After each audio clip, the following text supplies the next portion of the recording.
Television দিয়ে অভিনয়ের career শুরু করলেও সিনেমাতেও বেশ জনপ্রিয় ইয়াশ রোহান। পাশাপাশি ওটিটি প্ল্যাটফর্মেও দেখা গেছে তাকে। ইয়াশ রোহানের বড় পর্দায় অভিষেক হয় স্বপ্নজল সিনেমার মধ্য দিয়ে। সেখানে তার বিপরীতে নায়িকা ছিলেন পরীমণি। পরাণ সিনেমা দিয়েও দর্শকদের মধ্যে বেশ সাড়া ফেলেছিলেন এই অভিনেতা। পাশাপাশি নাটক ও ওয়েব ফিল্মেও সমান জনপ্রিয় তিনি। সম্প্রতি এক সাক্ষাৎকারে অভিনয়ে আসা এবং জীবনের খুঁটিনাটি নিয়ে সোজাসাপটা কথা বলেছেন ইয়াশ রোহান। বড় পর্দা, ছোট পর্দা এবং ওটিটি প্রসঙ্গে অভিনেতা বলেন, আমি একজন অভিনেতা। আমার কাছে বড় পর্দা, ছোট পর্দা এবং ওটিটি বিষয় নয়। আমি একটি ইউটিউবের জন্য নাটক করতে গেলেও ওখানে অভিনয় করি, ফিচার ফিল্ম করতে গেলেও আমি ওখানে অভিনয় করি, আমি একটি ওটিটির সিরিজ করতে গেলেও সেখানে অভিনয়টাই করি।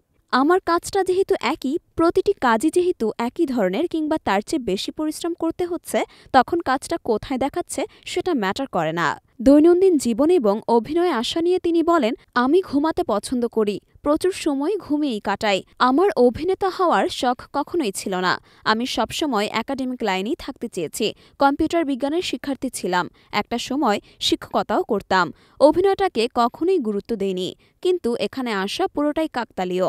নিজেকে আরও ভালো অভিনেতা হিসেবে দেখতে চাই। মোশাররফ করিম তার প্রিয় অভিনেতা বলেও তিনি উল্লেখ করেন।